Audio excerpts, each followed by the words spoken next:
Olá, meus queridos amigos, queridas amigas, que Jesus nos abençoe, que a sua paz inspire a todos nós. É para mim uma alegria poder participar desse evento com vocês.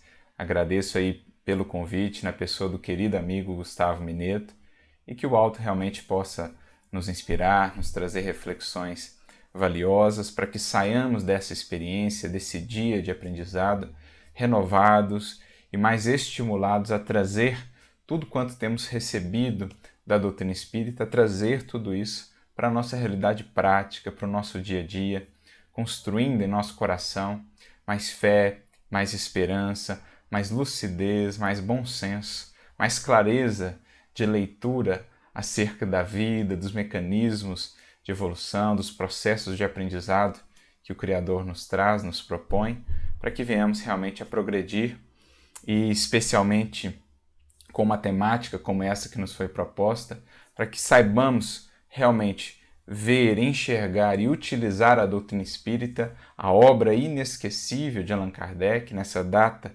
especial em que rememoramos, essa figura ímpar e tão importante para as nossas vidas, para que saibamos então utilizarmos de tudo isso para realmente penetrarmos mais fundo nas lições de Jesus, do Evangelho, o Mestre por excelência, a nos ensinar o caminho da libertação de nós mesmos, de nossas paixões, de nossas ilusões e da construção do reino em nós, da paz interior que nos cabe estabelecer, a fim de que possamos também irradiá-la a outras vidas e a outros corações que nos cercam, contribuindo assim para um novo tempo para a humanidade, a começar de nós mesmos. Então, muito importante essa temática, estudar Kardec, para melhor compreendermos a Jesus. Voltarmos o nosso olhar para esse que, nas palavras do próprio Emmanuel, foi o apóstolo da renovação humana, para que a partir das suas obras, do seu legado de bom senso,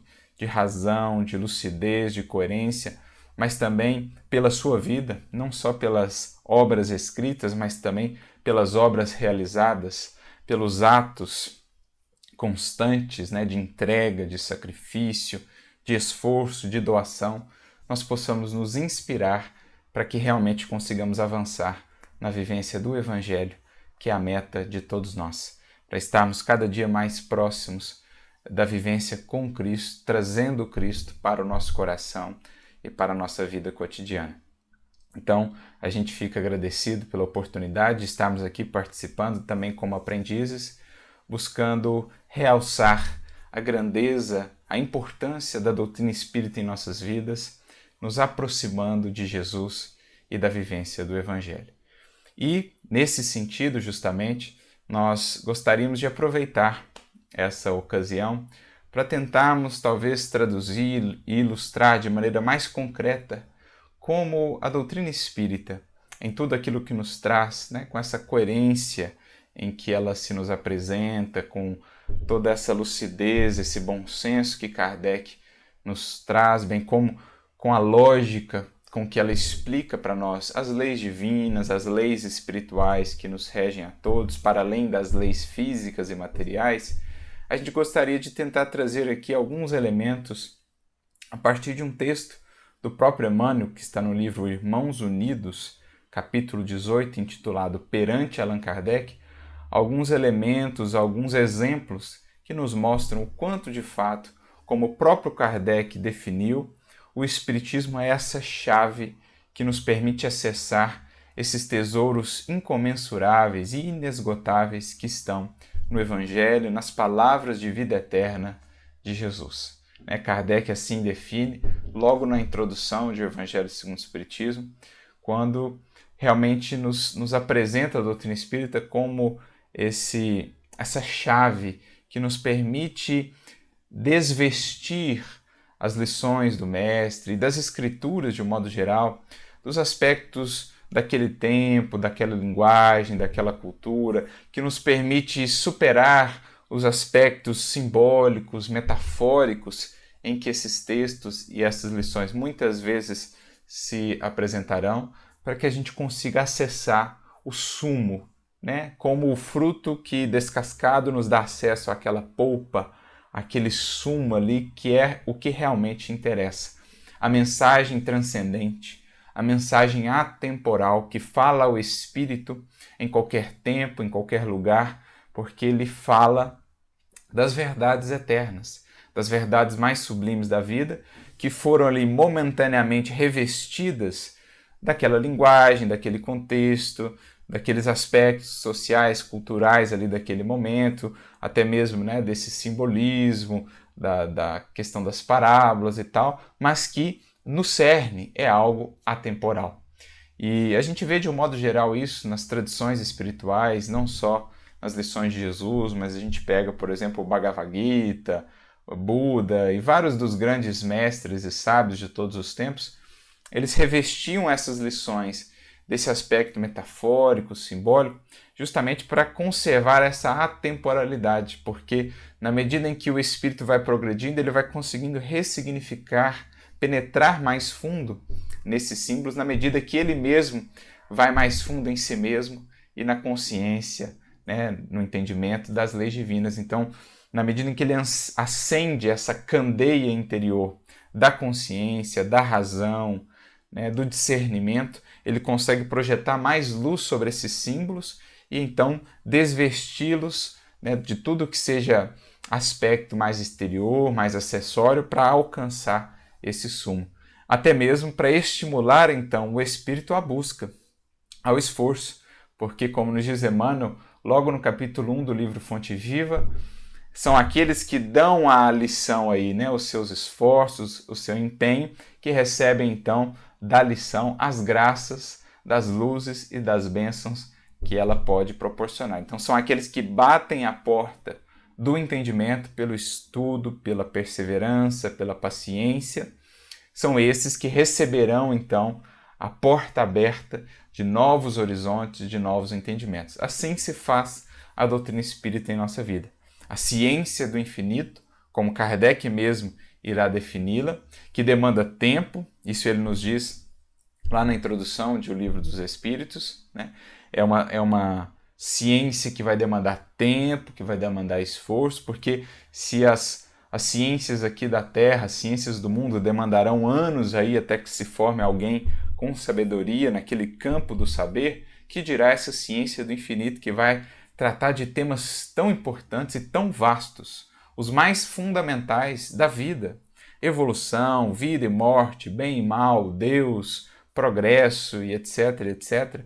Então é uma ciência que demanda de nós esse empenho, mas quanto mais nos empenhamos, mais a identificamos de fato como essa chave que nos permite acessar os grandes tesouros espirituais da vida, não só do Evangelho, que é essa fonte maior de luz e de crescimento para a humanidade terrestre, né? A figura do Cristo, a sua vida, como a exemplificação maior e mais pura expressão da vivência da lei divina, mas também em todos os outros campos do saber. A doutrina espírita ela vai nos proporcionando elementos de ligação que muitas vezes faltavam para o entendimento dos mais variados assuntos no campo da psicologia, da metafísica, da medicina, enfim, nos mais diversos temas. O Espiritismo ele vai atuando como esse elemento de ligação, ele vai trazendo variáveis importantes para a composição de um quadro mais amplificado das coisas que nos permita penetrar mais fundo, mais no âmago das questões mais importantes e fundamentais da vida. Então, o nosso objetivo, a partir desse texto que Emmanuel nos traz de maneira muito interessante, mais uma vez no livro Irmãos Unidos, capítulo 18, é justamente demonstrar, no que diz respeito ao estudo e à compreensão do Evangelho e do próprio Cristo, como o Espiritismo nos amplia os horizontes para o entendimento das lições de Jesus. Ao nos trazer informações tão claras, tão coesas quanto a lei de progresso, a lei de causa e efeito, a mediunidade, o corpo espiritual, o perispírito, a reencarnação, né, a escala espírita, os atributos de Deus, tudo isso são chaves, são peças muito fundamentais desse quebra-cabeça que nós estamos montando enquanto espíritos imortais em ascensão, o quebra-cabeça da criação divina, da obra divina que estamos buscando compreender e que quanto mais avançamos, mais aptos nos tornamos para essa compreensão. Mas essas chaves, essas pecinhas que o Espiritismo nos traz são essenciais. Como compreender de maneira mais acertada as lições de Jesus sem, por exemplo, a chave da reencarnação? Como entender que seja possível viver toda essa proposta que Jesus nos traz, que não é a proposta para uma encarnação apenas, mas de uma construção multimilenária? Como entender que isso seja possível sem compreender a reencarnação? Como entender aquela relação de Jesus com os chamados espíritos impuros, ou chamados demônios, daimones, no grego, sem entender mediunidade, sem entender escala espírita, que não são seres ali eternamente voltados ao mal, mas são seres ainda presos às suas paixões, à ignorância, mas que são também do rebanho do Mestre e que mais cedo ou mais tarde haverão de retornar ao redil do bem, ao redil de nosso Pai, são nossos irmãos. Enfim, como entender os chamados milagres de Jesus, as suas curas, a multiplicação dos pães e uma série de outros acontecimentos que os evangelhos nos narram, sem compreender a condição de Jesus como Espírito puro, já capaz de manipular aí o fluido cósmico universal, as mais diferentes expressões da matéria, para operar aquelas curas, por exemplo, né, de refazimento de partes do corpo do indivíduo. Quando Jesus cura um cego de nascença, ele teve de atuar ali sobre as fibras, sobre os nervos e etc, para que a visão pudesse ser restituída, ou os paralíticos que Jesus curava e que retornavam à movimentação, à possibilidade de se locomoverem, né? Há aqueles que traziam ali as marcas da hanseníase, da lepra, e que eram então reconstituídos em partes dos seus corpos pelo Mestre. Como entender tudo isso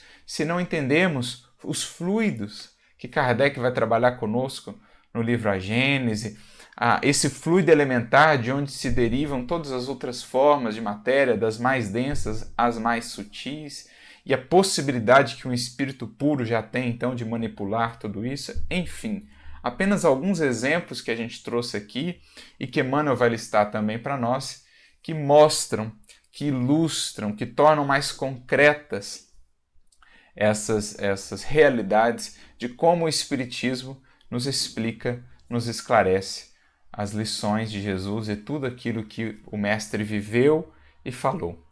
Então, nesse texto intitulado Perante Allan Kardec, em que Emmanuel inclusive vai fazer uma homenagem a Kardec justamente por conta dessa data tão marcante do 3 de outubro, ele começa dizendo assim: disse o Cristo, há muitas moradas na casa do Pai.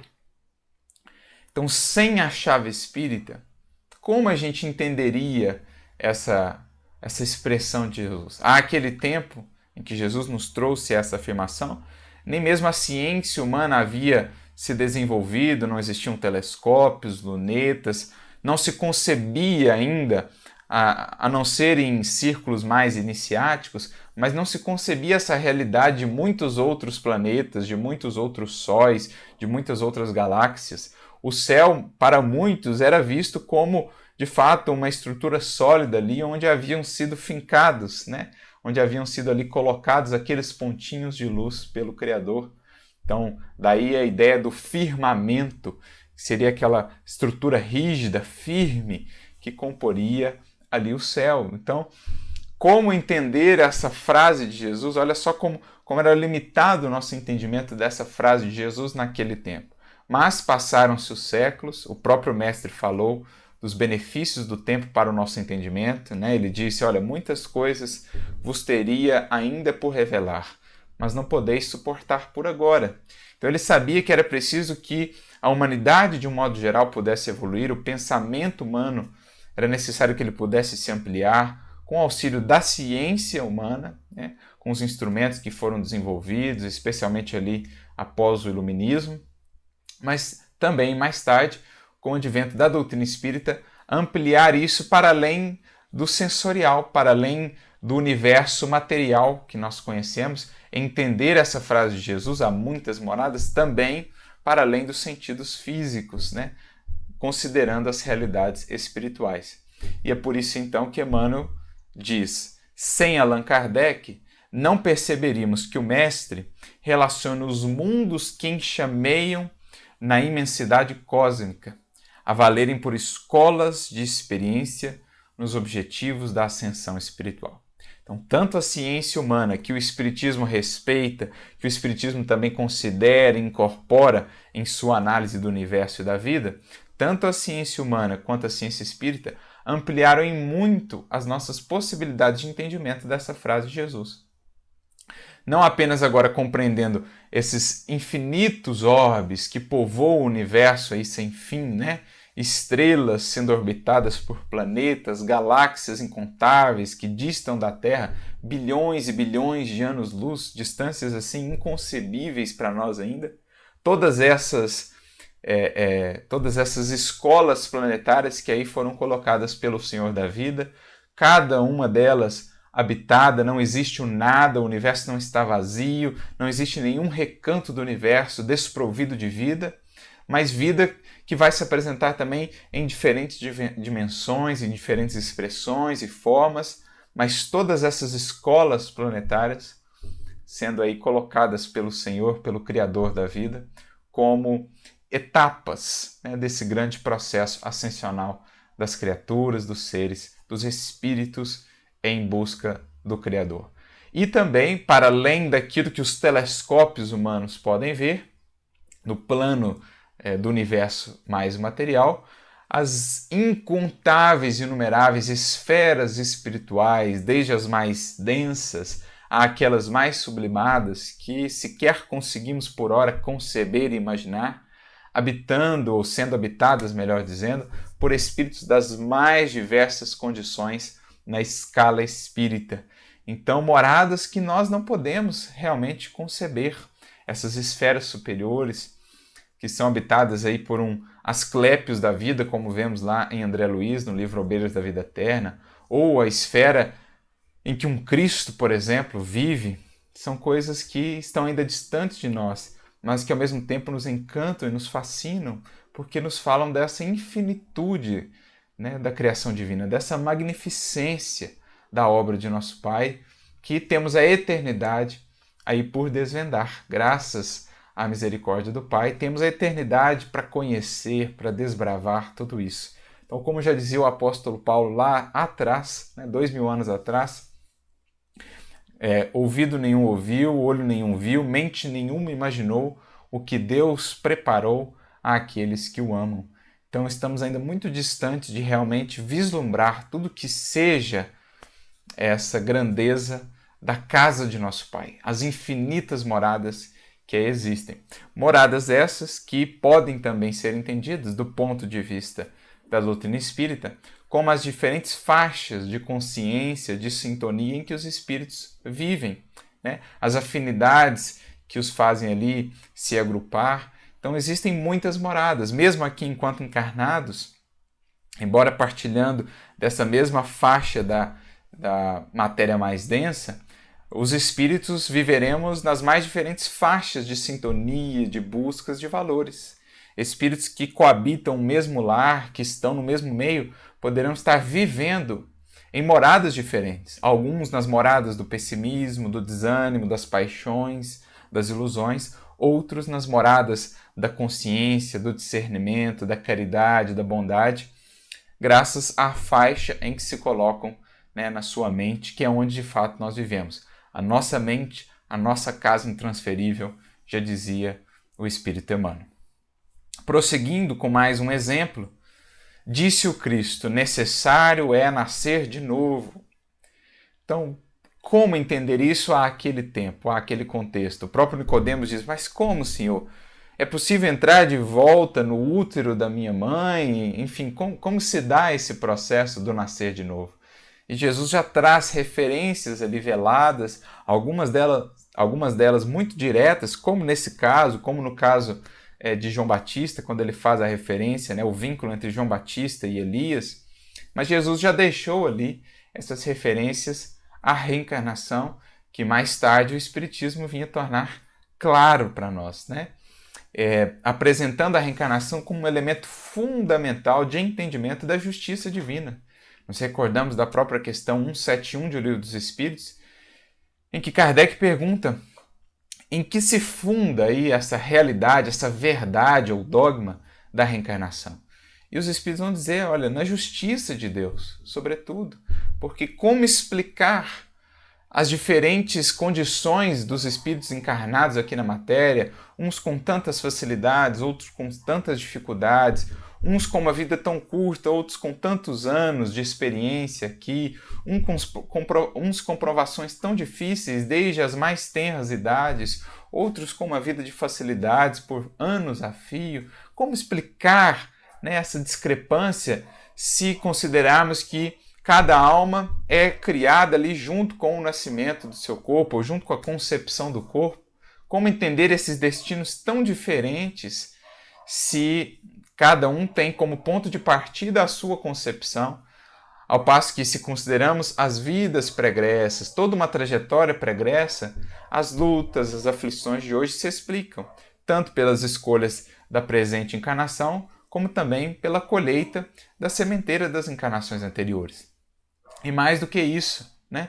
Tudo se ajusta. O que viveu pouco nessa existência, viverá mais, terá outras possibilidades em outras. Aquele que não teve tantos recursos nessa, terá em outras. O que viveu em determinada classe nessa, viverá em outras existências, em outras classes. O que teve nessa existência uma condição de chefia, nas outras virá na condição de subalternidade, e assim vai se alternando, de modo que todos os espíritos vão tendo todas as possibilidades evolutivas, né? Não existem privilegiados, não existem favoritos, todos vão construindo o seu destino pela sua sementeira, pelo uso do seu livre-arbítrio, mas a misericórdia e a justiça divina vão também tutelando e propiciando a todos os meios de que precisam para progredir. Todos partimos do mesmo ponto de partida, simples e ignorantes, todos chegaremos ao mesmo ponto de chegada à perfeição que nos é possível na comunhão com Deus.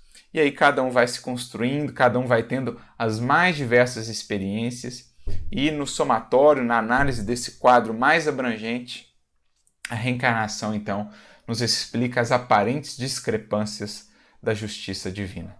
Por isso, Emmanuel complementa, sem Allan Kardec, não saberíamos que o sublime instrutor não se refere à mudança íntima da criatura, nos grandes momentos da curta existência física, e sim à lei da reencarnação. É porque muitos, não considerando a lei da reencarnação, reduziam essa fala de Jesus a apenas a uma renovação interior, a um nascer de novo interiormente, que também podemos entender assim, naturalmente. Nascemos de novo numa mesma encarnação, quando mudamos de propósitos, quando retificamos caminhos e tal, mas é preciso considerar também essa verdade fundamental da reencarnação. Prossegue Emmanuel. Disse o Cristo, se a tua mão te escandalizar, corta. Ser-te-á melhor entrar na vida aleijado que, tendo duas mãos, ires para o inferno. Ora, o que ele quer dizer com isso, né? Como entender isso se a gente se fixa numa leitura muito literalista do texto? O que ele quer dizer com entrar na vida aleijado se a gente não tem uma vida anterior, se a gente é criado no ato da concepção do nosso corpo ali, da formação do nosso corpo? Como explicar isso? Então Deus escolhe alguns especificamente para que esses entrem na vida aí com dificuldades físicas, enquanto outros vêm aí com um corpo perfeito e tudo mais? Como explicar isso sem entender, né, as causas anteriores das aflições, as vidas pregressas? Como entender essas dificuldades que muitos haverão de experimentar na sua vida material, senão como ou expiações de desatinos, de equívocos do pretérito, ou como provações escolhidas pelos próprios espíritos para que pudessem testemunhar a resignação, a paciência, a resolução, enfim. Como entender isso, senão pela compreensão dessa vida pregressa, dessa anterioridade da vida do espírito que o Espiritismo nos apresenta. Por isso, Emmanuel comenta, sem Allan Kardec, não concluiríamos que o excelso orientador se reporta às grandes resoluções da alma culpada, antes do renascimento no berço humano, com vistas à regeneração necessária, de modo a não tombar no sofrimento maior em regiões inferiores ao planeta terrestre. Então, espíritos que muitas vezes usaram outrora as mãos para um crime ou a inteligência para perverterem, para desviarem muitos corações, que virão então com dificuldades materiais em relação aí à mão ou com dificuldades em relação ao cérebro, que não lhes permitirão expressar-se com tanta clareza, com tanta liberdade no corpo material, mas que são processos educativos, regenerativos, né, em decorrência dos desequilíbrios que eles mesmos geraram no perispírito nas existências anteriores, ou que eles mesmos solicitaram a espiritualidade maior como recurso de aprendizado para que não incorressem novamente nos mesmos desatinos, nas mesmas quedas. Então, como entender isso, essa fala de Jesus, sem essa concepção da vida pregressa? Né? Não faz sentido. O que Jesus quer dizer com cortar a mão? Então, quer dizer que se eu estou fazendo alguma coisa aqui equivocada, se os meus olhos ainda muitas vezes veem o mal, né, se fixam no mal, quer dizer que é para eu cortá-los, é para eu removê-los? Não é essa a ideia, não podemos caminhar para essa literalidade. Mas se a gente entende do ponto de vista espiritual, tudo se torna mais claro, tudo se torna mais racional. Disse o Cristo: quem vier a mim e não deixar pai, mãe, filhos e irmãos, não pode ser meu discípulo. Como, né? Jesus, que nos fala aí do valor do lar, do valor da vida material, daqueles corações que estão junto de nós, que nos conclama a honrar pai e mãe, os deveres sagrados da família. Como entender essa frase de Jesus sem entender esse sentido mais abrangente de família espiritual, de propósito da nossa existência, né, desse amor mais transcendente, não o apego muito exclusivista dos laços consanguíneos, como muitas vezes acontece nas famílias humanas, mas esse amor mais sublime, mais libertador, que Jesus vai nos convidando a desenvolver, esse olhar para além da família consanguínea apenas, para a família humana, vendo na família consanguínea um grande curso educativo de harmonia, de caridade, de amorosidade, que nos permitirá cada vez mais olhar para a humanidade como essa nossa grande família.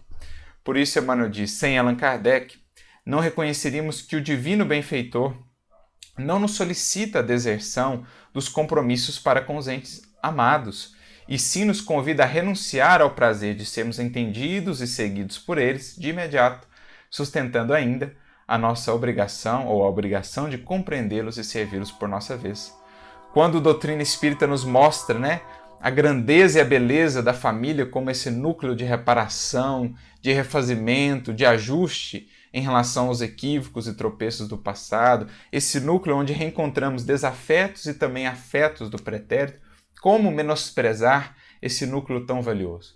Mas ensina-nos a doutrina espírita a cultivar um amor liberto, não aquele amor que nos prende, que nos leve ali a desanimar ante a incompreensão dos seres queridos, né, que nos estimule, sim, a viver e aplicar o Evangelho cada vez mais, ainda que não compreendidos por aqueles que amamos, a respeitar o seu tempo, a sua consciência, as suas escolhas, e a seguir amparando-os dentro da nossa exemplificação, dentro da compreensão dos processos que ainda vivem e que ainda escolhem, né, fazendo o nosso melhor para edificá-los e com a certeza de que, se por ora talvez não nos compreendam ou ainda não despertaram para as buscas maiores da vida, temos aí a imortalidade, onde mais cedo ou mais tarde haveremos de nos reunir em perfeita comunhão de ideais e de sintonia para as realizações com Jesus. Disse o Cristo: perdoai não 7 vezes, mas 70 vezes 7 vezes. Sem Allan Kardec, não aprenderíamos que o Mestre não nos inclina à falsa superioridade daqueles que anelam o reino dos céus tão somente para si próprios, e sim nos faz sentir que o perdão é dever puro e simples, a fim de não cairmos indefinidamente nas grilhetas do mal. Então, num mundo de expiação e provas, de espíritos ainda muito mais próximos do ponto de partida do que das culminâncias da evolução, o perdão que se faz uma necessidade diária, cotidiana, para a harmonia das relações. No lar, no trabalho, na vida em sociedade, uma vida sem perdão é uma vida sempre marcada pelo ressentimento, pelo ódio, portanto, pelo adoecimento, pela aflição, pela angústia. O perdão é medicamento da alma, de uso constante, indiscriminado, sem efeitos colaterais, a não ser benéficos, para que a nossa convivência se faça, de fato, instrumento de crescimento para nós e para os outros. O perdão é esse óleo divino que ameniza, então, a interação entre as diversas engrenagens da família, da sociedade, né, tornando a convivência realmente mais pacífica, impedindo que venhamos a cair nesses processos de adoecimento psíquico, emocional, que a ausência de perdão cria no seio da família e no seio da sociedade. Então, o perdão é essa grande chave libertadora que nos tira dos ciclos viciosos, né, dos círculos viciosos de ressentimento, de vingança, de ódio, que muitas vezes alimentam obsessões, perseguições no mundo espiritual, do mundo espiritual para o mundo dos encarnados, ou mesmo aqui entre os encarnados, enfim, o perdão é essa grande chave libertadora. Disse o Cristo: conhecereis a verdade e a verdade vos fará livres. Sem Allan Kardec, desconheceríamos que o raciocínio não pode ser alienado em assuntos da fé e que a religião deve ser sentida e praticada, estudada e pesquisada, para que não venhamos a converter o Evangelho em museu de fanatismo e superstição.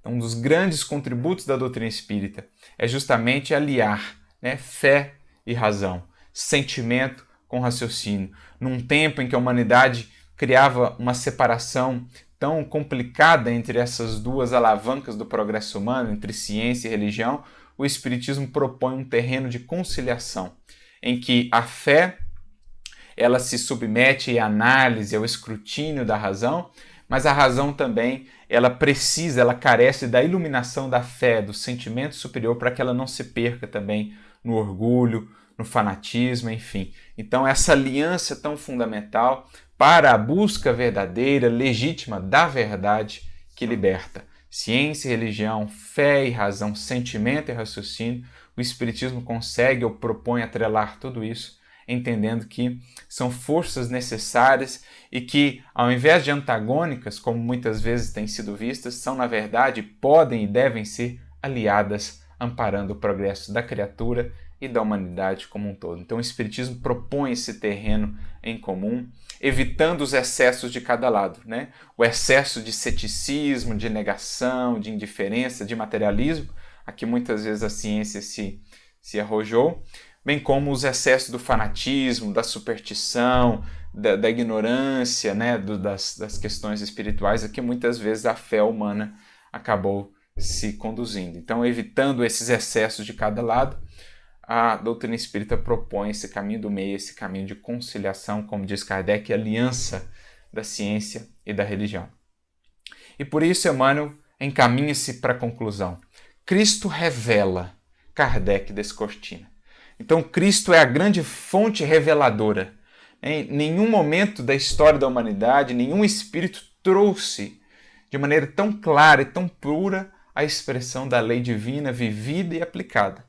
Só que muitos desses aspectos estavam ainda meio que velados, muitas das lições de Jesus, né? Muitos dos aspectos da sua vida estavam ainda ocultos pela nossa ignorância, pela falta de um aprofundamento em determinadas leis espirituais que regem a vida. Por isso Kardec descortina, né? Ele rasga esses véus. O Espiritismo abre as portas que estavam ainda meio semicerradas. Ele nos permite ir mais fundo nesse grande templo que é o Evangelho, esse templo da comunhão mais profunda e mais perfeita com o nosso Pai Criador. Diante, assim, do 3 de outubro, que nos recorda o natalício do codificador, enderecemos a ele, onde estiver, o nosso preito de reconhecimento e de amor, porquanto todos encontramos em Allan Kardec o inolvidável paladino de nossa libertação. Então, nessa data marcante e diante desse tema que foi aí proposto, que possamos reverenciar Allan Kardec como esse que não só por aquilo que escreveu, mas também e sobretudo por aquilo que viveu, apóstolo que foi da renovação humana, apóstolo do Cristo, do Espírito de verdade, que possamos reverenciá-lo como esse paladino da nossa libertação, da ignorância, das paixões, das superstições, para que adentremos, enfim, essa senda com Jesus em busca da verdade e da vida, sendo Ele o caminho, a verdade e a vida, é a doutrina espírita aquela que nos coloca de volta nesse caminho para que, tendo a verdade por meta e por busca, possamos encontrar a cada dia mais a vida abundante que Jesus nos propôs. Que Ele nos abençoe, que Ele nos inspire, que Kardec seja para nós esse farol, esse referencial a nos conduzir para o sol maior, que é o Cristo, em nossas vidas. Muita luz e muita paz para todos.